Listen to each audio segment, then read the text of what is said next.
Still, may 20 viewers tayo na solid. 20 solid Martians na napaka-solid. Thank you guys. Pero may comments. Oy, may comments nga. Shoutout Rodney Boy. Shoutout sa'yo. Long time subscriber. Sa mga hindi nakakalam, siya yung dating binigyan natin ng camera lens nung time na tagagaling ko lang yun sa Paymotion. Ay. So what is up sa inyo mga tangos, and welcome back na naman dito sa aking YouTube channel. And for today's video ay gusto ko lang makipagkwentuhan sa inyo. Pero bago ang lahat, let's start the day with coffee.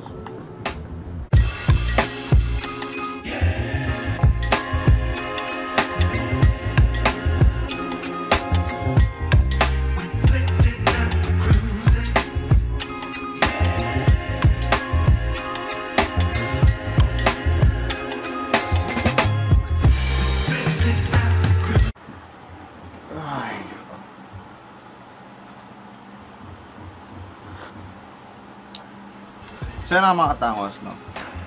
Want to ask something sa inyo. Gusto ko lang itanong kung nakamusta lang ulit, no? Kamusta na kayo lahat mga katangos? No? Medyo hindi ko masyadong nasundan yung content na last na in-upload ko. Kasi maraming something na bumabagabag sa utak ko na ewan ko ba kung ano yun. Kasi na-imagine ko lang mga katangos sa 2025 na ngayon. And may mga contents akong gustong gawin. Hindi siya specifically about photography or something. Pero may mga gusto kong ibalik, may mga gusto kong gawin. May mga bago. Nasabi ko na to before mag-end ang taon, yung ginawa kong year-end na. Maikli lang naman yung year-end video na yon. And yun, yung ginawa kong year-end video na yon ay wala lang, nakwento ko lang doon na may mga gusto kong gawin this year. Na sana, hindi naman sana, kumbaga parang makakapagpabago sa akin as vlogger, as content creator mga katangos, no? And yun, dagdag content din siya possible para sa akin dahil hindi naman siya totally extreme, pero gusto ko lang i-share sa inyo yung mga araw-araw na ginagawa ko or yung mga things na ginagawa ko every time na nagigising ako bawat araw. Wala lang, gusto ko lang i-share sa inyo yung mga ganong bagay. Hindi ko naman sisigurado or hindi ko naman ipapromise sa inyo mga katangos na magiging consistent yung mga vlogs. Pero, meron kasi ako naisip. Kasi, di ba, nakwento ko nga sa inyo kanina na lately, nag-grind ako sa daily upload ni Marco Mars. Yes, as in, nakakailang upload na ba siya ngayong araw? Hindi ko na matandaan eh. Basta, parang yung simula nung nag-daily siya. Alam ko since January 2 yata siya nag-start. I'm not sure how. Check ko lang. 9 days. So, 10 videos. Okay, 10 videos na siya mga katangos as of now. As of this time na biniblog ko to.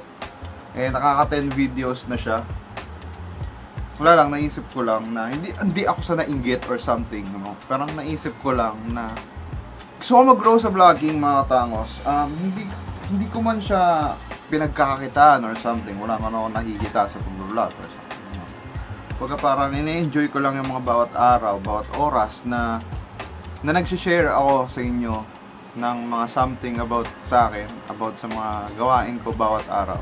And susubukan ko na mag-daily sana. Subukan ko mag-daily mga katangos. Try natin yan. Susubukan ko yan.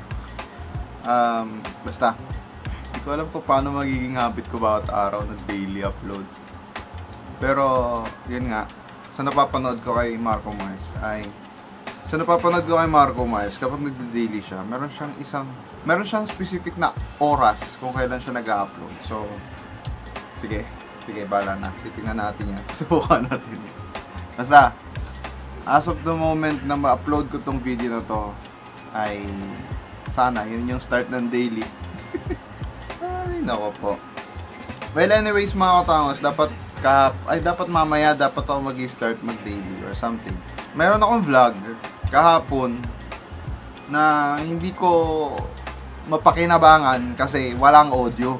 Hindi sira yung audio or something. Pero mali yung pagkakakabit ko ng mic. Ito, yan, yung mic na yan. Mali yung pagkakakabit ko ng mismong Ay nako, naiinis ako kahapon. Ang dami kasing kwentuhan kahapon na masaya sana guys, as in. Marami kaming kwentuhan, marami kaming trip sa buhay kahapon na naudlot dahil hindi ko ma-share. Basta. Well anyways mga katangos, mamaya papasok ako sa school and hindi ko lang sigurado kung may klase kami. Finals exam kasi namin ngayon mga katangos and next week or next week maybe ang start ng second semester.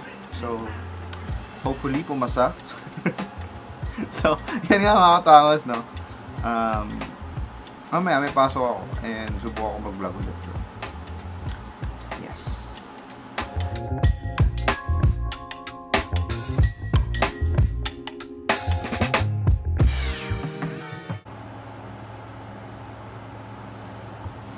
Sige na nga, magda-daily vlogs na ako.